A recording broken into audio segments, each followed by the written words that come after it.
Good evening और नमस्कार आप सबको। Welcome to a new analysis of Nifty. ये निफ्टी का आज 4 आवर का चार्ट खोल के बैठा हूँ, लेकिन चलिए पहले 15 मिनट में आ जाते हैं। ये है निफ्टी का 15 मिनट का चार्ट। कल हम यहाँ कहीं थे इस स्ट्रक्चर पे। निफ्टी ने आज कल के लो को ब्रीच नहीं किया और लगातार ऊपर की ओर ही चलता रहा। 10,393 कल का हाई था शायद, और वही मैंने आपसे रिक्वेस्ट किया था कि इसके ऊपर एक भी पॉइंट स्टॉप लॉस के लिए शॉर्टर्स को देना नहीं चाहिए। उसके पीछे सिंपल सा लॉजिक था। ये पूरा करेक्टिव मूव है, ये पूरा मूव करेक्टिव है, और जब कोई मूव करेक्टिव होकर चलता है तो मैंने आपसे पहले भी कहा है उसका कोई भी किसी तरह का कोई लॉजिक नहीं होता। ए बी सी एक्स इस तरह के स्ट्रक्चर में वो कहीं भी जा सकता है। आप उसकी फिर आगे की मियाद तय नहीं कर पाएंगे। इम्पल्स मूवमेंट होगा तो आप ज़रूर तय कर लेंगे कि ये इसकी लिमिट है, इसके बाद इसको एग्जॉस्ट हो जाना चाहिए या बहुत ज़्यादा करेक्शन, बहुत शार्प करेक्शन होना चाहिए। लेकिन जब करेक्टिव मूव्स चलती हैं तो फिर वो कॉम्बिनेशन ऑफ करेक्शंस में बहुत ऊपर तक जा सकती हैं। इस गलतफहमी में बिल्कुल मत रहिए। सबसे शार्प और सबसे दूर और इलॉजिकल मूव्स करेक्टिव ही होती हैं। खैर, अभी इस मूव के बारे में कुछ भी कहना गलत होगा कि ये क्या है। बस यहाँ आप गौर कीजिए, ये पूरा ओवरलैपिंग स्ट्रक्चर यहाँ बना हुआ है। अगर आप गौर से देखें तो एक छोटा सा डायमेट्रिक भी बनता हुआ दिखता है, या ये टर्मिनल इम्पल्स चल रही है, या ये कोई रनिंग करेक्शन है। There are too many possibilities out here because Nifty has not given a clear cut move today. It has been all overlapping, पूरा ओवरलैप्ड स्ट्रक्चर है यहाँ पे। इसलिए इसको मार्क कर रही हैं। आप जाएंगे तो 3-4 पॉसिबिलिटीज़ आपके सामने खड़ी रहेंगी और फिर आप टोटली कन्फ्यूजन क्रिएट कर देंगे चार्ट पे। इसलिए इसको मार्क करने से कोई फ़ायदा नहीं है। इसीलिए मैंने लार्जर टाइम फ्रेम पे आज एनालिसिस करने की कोशिश की है। तो 4 घंटे के चार्ट पे वापस आते हैं। थोड़ा इसको बड़ा कर लेते हैं। अच्छा, वो 10,430 वाले लेवल्स मैंने हटा दिए हैं। अब आपको पहले लॉजिक बता देता हूँ। 10,430 जो मैंने कल तक लिख रखा था यहाँ पे, उसका मतलब क्या था। देखिए, हम एंटिसिपेट कर रहे थे कि ये पूरा मूव यहाँ से या तो इम्पल्सिव है या तो करेक्टिव है। अगर ये इम्पल्सिव मूव है 1 2 3 और यहाँ फोर्थ पूरी हुई हुई, तो 10,430 इस पूरे मूव का 61.8% एक्सटेंशन था। वो अपर लिमिट थी मार्केट की। क्यों? क्योंकि थर्ड वेव हाईली एक्सटेंडेड है इसकी, इस इम्पल्स की। ऐसे केस में फिफ्थ वेव को 61.8% के ऊपर जाना ही नहीं चाहिए था, पहली बात। और अगर वहाँ तक पहुँच जाती तो फिर रुकना नहीं था, वहाँ से बहुत तेज़ रिट्रेसमेंट होता सीधे सीधे bottom of the fourth wave के लिए। तो मार्केट ने आज इस मूव के बाद, आपने गौर किया कि 10,430 भी इसलिए निकाला और उसके ऊपर ये टिकी रही पूरे दिन। तो एक चीज़ मार्केट ने बिल्कुल क्लियर कर दिया आज के मूव के बाद कि if this is an impulsive count that is 1 2 3 then it is not the fourth wave completed here. आप यहाँ पे फोर्थ अब नहीं रख सकते हैं, ये बिल्कुल पक्का है। क्योंकि हमने 61.8% इसको प्रोजेक्ट कर लिया है और वहाँ रुके हुए हैं, जो अब इस थर्ड वेव इतनी एक्सटेंड होने के बाद इम्पल्सिव मूव के लिए पॉसिबिलिटी थोड़ा कम होती है। और इम्पल्सिव मूव बहुत लॉजिकली चलती हैं, वो लॉजिकल मूव्स करती नहीं हैं। तो अगर ये इम्पल्सिव काउंट है तो फोर्थ वेव यहाँ ख़त्म नहीं हुई, इसलिए मैंने यहाँ ए रख रखा था। तो सीधी सी बात है, फोर्थ वेव चल रही है और उस फोर्थ वेव का ए हमने यहाँ पूरा किया है और ये बी वेव है फोर्थ की। आप फिर अब गौर कीजिए, इस ए के ओरिजिनेटिंग पॉइंट के ऊपर बी वेव जा चुकी है, तो हम इरेगुलर करेक्शन बना रहे हैं। कोई बड़ी बात नहीं है, क्योंकि यहाँ पे हमने एक नॉर्मल फ्लैट बनाया था।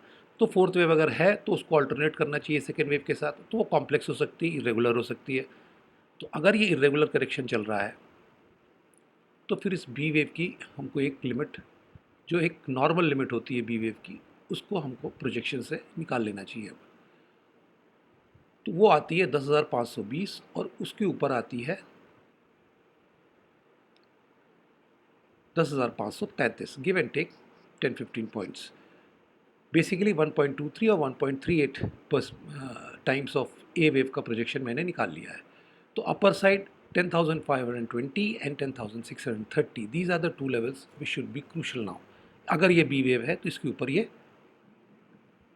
नॉर्मली जाती नहीं है और ना जाएगी।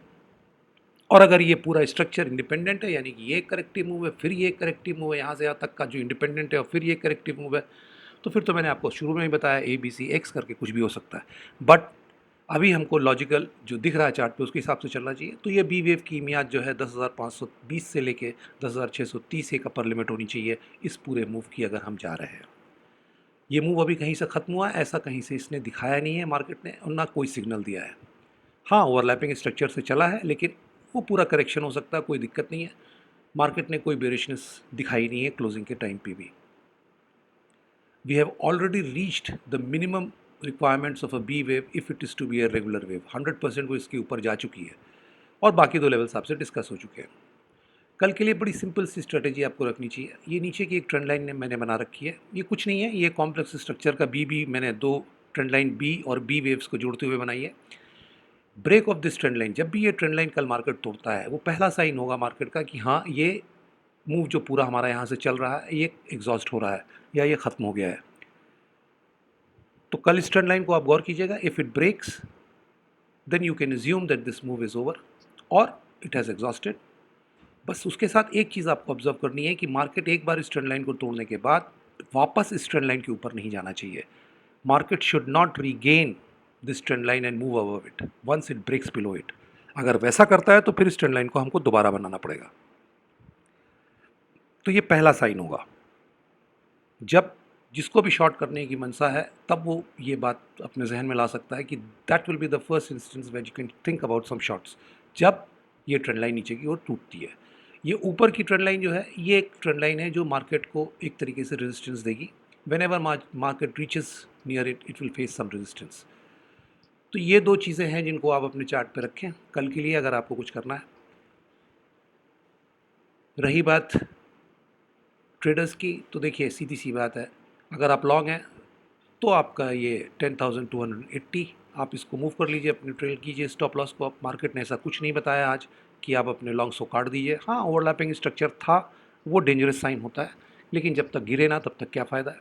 तो 10,280 का स्टॉप लॉस आपके लिए। रही बात शॉर्टर्स की, तो शॉर्ट होना ही नहीं चाहिए आपको, क्योंकि यहाँ पे कोई साइन है नहीं शॉर्ट का। शॉर्ट के लिए जो भी अपॉर्चुनिटीज़ मिलेंगी वो कल लाइव मार्केट में आपको दिखेगी, अगर मिलती है तो, और वो पहला साइन होगा इस ट्रेंड लाइन का ब्रेक। ये मैंने लिख रखे हैं, अभी मार्क नहीं किए, ये मैं मार्क कर दूंगा आपको जब ये थोड़ा सा स्ट्रक्चर कंप्लीट होता है। 10,510 से लेके 10,530 एक लो इसकी अपर लिमिट का लोअर बैंड है, और 10,630 अपर लिमिट का अपर बैंड है, जहाँ पे ये मूव एग्जॉस्ट हो सकता है। दो ही पॉसिबिलिटीज़ हैं इस पूरे स्ट्रक्चर में, 1 2 3 and then we are running fourth wave पे हम चल रहे हैं। या ये एक पूरा करेक्टिव मूव यहाँ पूरा हुआ है, दूसरा यहाँ पूरा हुआ है, तीसरा करेक्टिव मूव चल रहा है। इसके बाद फिर आगे की कहानी मार्केट बताएगा, क्योंकि इसके बाद फिर 2 या 3 करेक्टिव मूव और आने चाहिए, but they are far away. अभी जो इमीडिएट है उसके हिसाब से अगर बात करें तो वो लेवल्स मैंने आपके साथ डिस्कस कर लिए, जो कल आपको देखने चाहिए अपर साइड में, और लोअर साइड में ये सीधा सा बात है, इसको टूटना चाहिए। एक बात ध्यान रखिए, जब भी ये मूव कंप्लीट होगा, अब मार्केट का रिट्रेसमेंट आपको देखना पड़ेगा इस यहाँ कहीं। मार्केट इस जोन को टारगेट करेगा अगर ये करेक्टिव मूव है तो। Once we complete this and it is confirmed that it is been completed either by break of this trend line और by completion of a pattern, जो कल पता चल जाएगा, तब हम फिर यहाँ पे आ जाएंगे। This is the zone that we will target. लेकिन इससे बहुत ज़्यादा शॉर्टर्स को उत्साह नहीं करना चाहिए जब तक कि ही कंफर्म ना हो ऊपर। देखिए, कोई भी चीज़ अगर कंफर्म नहीं होती है और आप उसको प्रोएक्टिवली पहले से एंटिसिपेट कर लेते हैं तो फिर लॉस भी बहुत ज़बरदस्त होते हैं। तो सीधी सी बात है, कल के लिए ये ट्रेंड लाइन को ध्यान में रखिएगा, और ऊपर के लेवल्स जो आपके साथ डिस्कस हुए हैं, और कुछ है नहीं इस चार्ट में ऐसा डिस्कस करने के लिए। मोस्ट प्रॉब्ली हम कल तक इस मूव को, कल शाम तक, कल सुबह तक इस मूव को हम ख़त्म कर लेंगे, अगर ये ख़त्म नहीं हुआ है तो।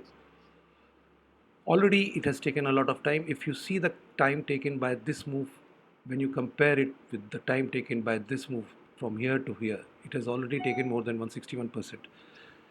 Anyways, we should not preempt anything. कल के इंतज़ार करते हैं, लेकिन हाँ, ये ट्रेंड लाइन और ऊपर के दोनों लेवल्स जो आपके साथ डिस्कस किए हैं उसको ध्यान रखिएगा। पैटर्न्स क्या बन रहे हैं, क्या एंटिसिपेट कर रहे हैं हम, वो दोनों प्रोबेबिलिटी आपके साथ डिस्कस हो चुकी है। So till we meet again, thank you.